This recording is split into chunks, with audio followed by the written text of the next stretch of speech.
समाचार अब तक, सत्य का साहस। नमस्कार, मैं नेहा। समाचार अब तक में आप सभी का स्वागत है। देखते हैं आज के कुछ मुख्य खबरें। नवरात्रि के पावन पर्व पर राष्ट्रवादी कांग्रेस पार्टी के वरिष्ठ नेता दिलीप पनकुले ने देशवासियों को हार्दिक शुभकामनाएं दी। समाचार अब तक से बातचीत के दौरान उन्होंने कहा कि नवरात्रि शक्ति, आस्था और भक्ति का प्रतीक है, जिसमें मां दुर्गा के 9 स्वरूपों की उपासना की जाती है। ये पर्व हमें बुराई पर अच्छाई की जीत और सकारात्मक ऊर्जा के साथ आगे बढ़ने की प्रेरणा देता है।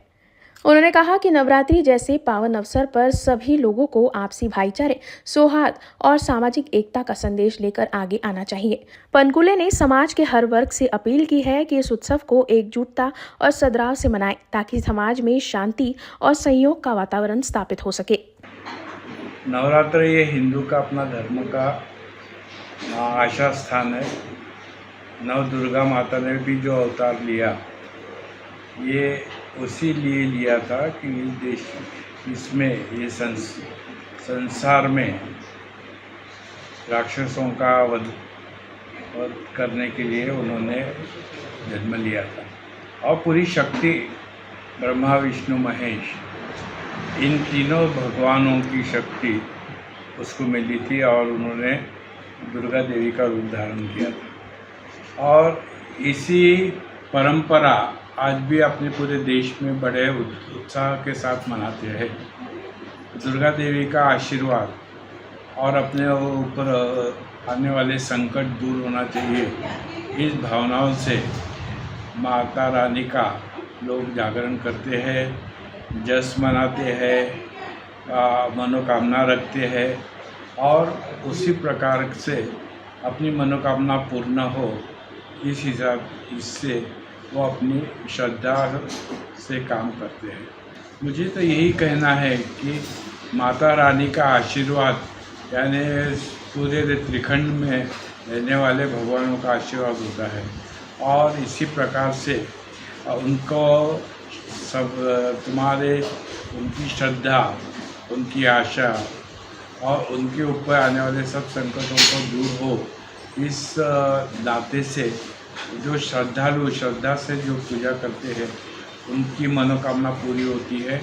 और यह ऐसे जागरूक स्थान है कुछ अपने देश में जहाँ इन्होंने अवतार लिया है, वहाँ का भी आज वो स्थान को ज़्यादा महत्व रखते हैं। और निश्चित रूप से माता रानी का अपन में जागरण और माता रानी का ये करना चाहिए। रावण दहन हम 28 सालों से हमारे प्रभाग में कर रहे हैं और हमने शुरुआत जब की तो हमारा एक संकल्प था कि जो गरीब बच्चे हैं, क्योंकि मेरे जो प्रभाग में मैं वहाँ पे जब मैं 10 साल नगर सेवक था, तो उस प्रभाग में गरीब बच्चे, तब कस्तूरजन पार्क का बहुत बड़ा सा रावण दहन आज भी हो रहा है, वहाँ जा नहीं सकते थे, उनको देख नहीं पाते थे कि रावण दहन कैसा होता है, रामलीला कैसी होती है। तो ये उत्सुकता हर झोपड़पट्टी में था, गरीब लोगों में था। तो उन्होंने मुझे रिक्वेस्ट की थी कि भैया आप नगर से हो तो ऐसा अपन संकल्प करें ताकि हमारे इधर के प्रभाग के और दक्षिण पश्चिम के लोग वहाँ आके उसका आनंद और उत्साह से वो कार्यक्रम को और सक्सेस करने के लिए और आनंद उठाने के लिए वो लोगों ने मुझे रिक्वेस्ट की। आज 28 साल हो रहे, अनेक कठिन परिस्थिति भी आई, आर्थिक परिस्थिति भी आई और उस आर्थिक परिस्थिति कठिन के रहते बावजूद भी हम लोग आज भी वहाँ पे हमारे खुद के बदौलत, किसी से पैसा न लेते हुए हम खुद के बदौलत वहाँ पे रामलीला हम लोग करते हैं। और इतना ही नहीं तो रामलीला के साथ में रावण दहन और पटाखा शो, जिससे छोटे बच्चों को बड़ा मनोरंजन मिलता है।